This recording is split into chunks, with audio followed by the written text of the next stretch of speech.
বন্ধুরা, রেসিপিতে নিয়ে চলে এসেছি সজনে ফুলের চচ্চড়ি করে দেখাবো কিভাবে বানাচ্ছি, আপনাদেরকে দেখাচ্ছি। কড়ার মধ্যে পরিমাণ মতো তেল দিয়ে দেবো,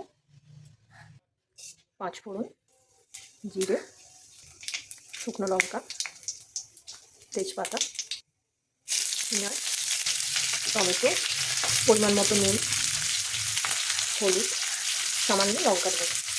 এর ওপরে ছোটো ছোটো করে কেটে রাখা আলু দিয়ে ভালো করে নেড়ে নেব।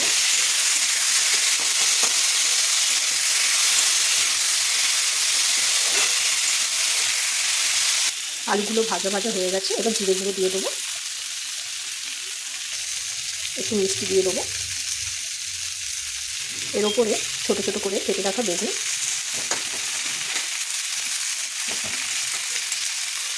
দিয়ে ভালো করে আবারও নেড়ে নেব।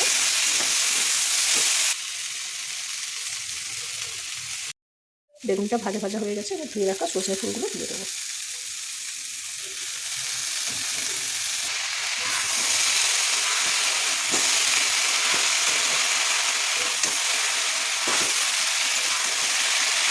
গ্যাসটাকে লো ফ্লেমে দিয়ে ঢাকা লাগিয়ে দেবো।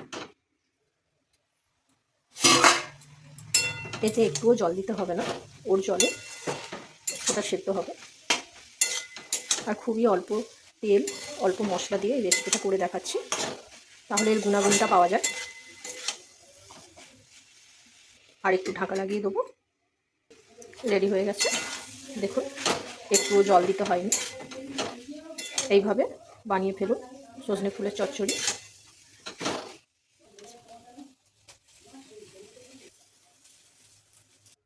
অল্প তেল মশলা দিয়ে এরকম সজনে ফুলের আলু বেগুন দিয়ে চচ্চড়ি বানিয়ে ফেলুন ঝটপট। আমার রেসিপিটা আপনাদের ভালো লাগলে অবশ্যই লাইক, কমেন্ট, শেয়ার করে দেবেন আর সাবস্ক্রাইব করতে ভুলবেন না বন্ধুরা।